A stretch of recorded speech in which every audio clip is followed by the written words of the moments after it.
I saw this play at like the second preview in New York and knew right away that we had to do it, and we pounced on the rights, and I met with David Lindsay-Abaire in New York, and he was very clear about who he wanted to direct this play.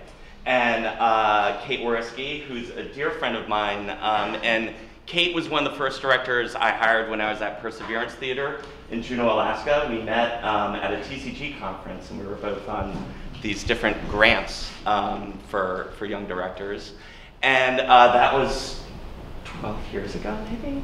I think so. I think that was 12 years ago. Numbers aren't important. But numbers aren't important. And Kate is from Boston, as is David, and so I couldn't imagine this story being into better hands.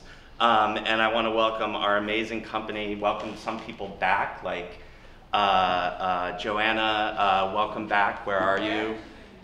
Johanna, welcome back. Sorry.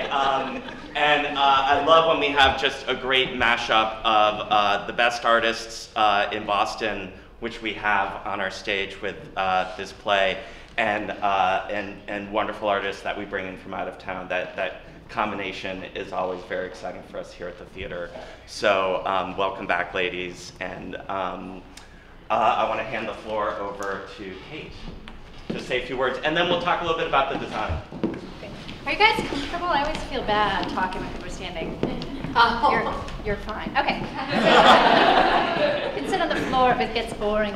So I just want to say, first off, I'm really excited to be at the Huntington, and particularly to be working with Peter. And it's funny, when I first worked with Peter, Peter said to me, he was working in this small theater in Alaska, and I wanted something really badly, and it was over budget, and I wanted it anyway.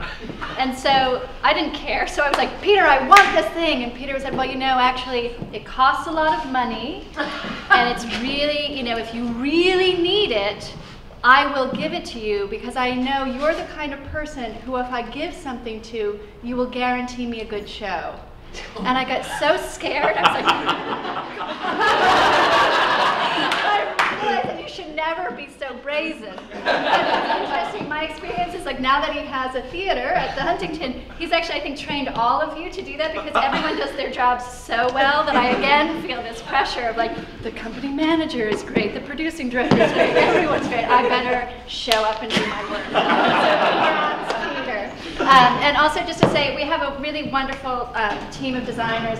It's my first time working with Alexander, though I've appreciated his work for a long time. Very excited to be working with him. And a couple of people that I've worked with before, Alona Samoji and Michael and Rob, actually Michael Bodine and Rob Milburn. And then also Matt Richards is doing lights.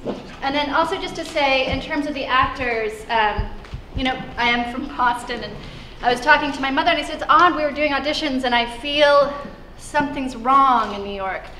And she goes, well, what's the matter? And I said, well, you know, the actors, you just realize that Boston is a culture. It's actually, there's a whole culture in Boston.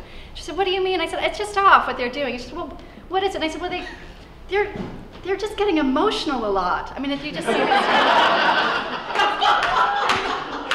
My mother's response was, oh my God, you never get emotional or else you lose. And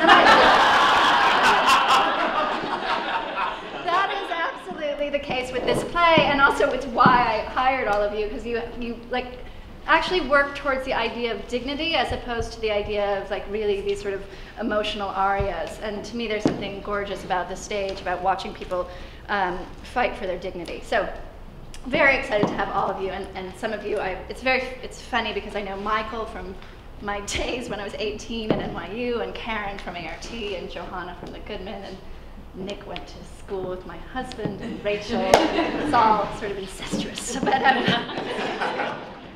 so then also just to talk very, very briefly about David. David is very excited that we're doing it. He feels a particular pressure, as I think all of us do, to do this story well in Boston. It's not a story to mess up here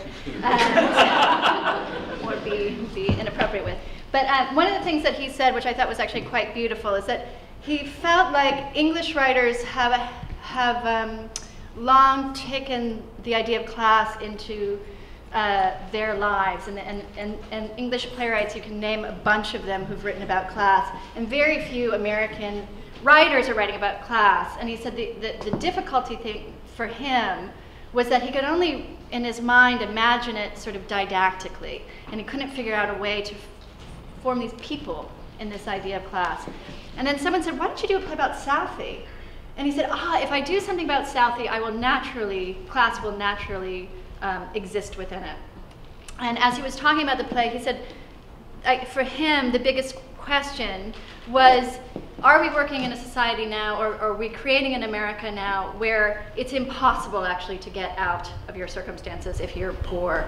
Or is it still in the sort of Horatio Alger world of if you are smart enough and clever enough, you can get out? And he said that the play rides between those two extremes.